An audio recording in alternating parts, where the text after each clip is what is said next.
সরকারি জায়গা থেকে সরকার আমাকে প্রত্যেক বছর 10 লাখ টাকা দিবে দান খয়রাতের জন্য। 10 লাখ এক বছরের জন্য।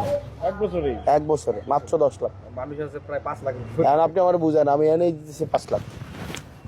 এই যে মসজিদ, মাদ্রাসা, ঈদগাহ সব মিলাই দিব 10 লাখ,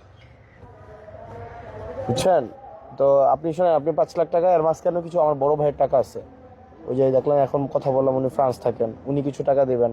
একজন আছেন আমাদের ফারুক ভাই, উনি কাতার থাকেন। এই যে আমি যার বাসায় থাকি, জাহিদ ভাই আছে। জাহিদ ভাই চেনেন না? জাহিদ ভাই চেনেন না? ওই জাহিদ ভাই কিছু টাকা দিবে, আমার বন্ধু শুভ আছে কিছু টাকা দিবে। তো এরকম কিছু কিছু টাকা নিয়ে 5 লাখ টাকা হবে আর কি।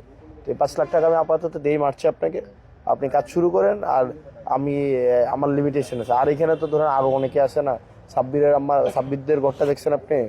ওই ঘরটাও খুব খারাপ অবস্থা। সাগরদের ঘরটা দেখছেন? সাগরে ওই যে সাগর গেছেন আপনি? সাগরের ঘর মানে 2জন মানুষ থাকা যায় না। এই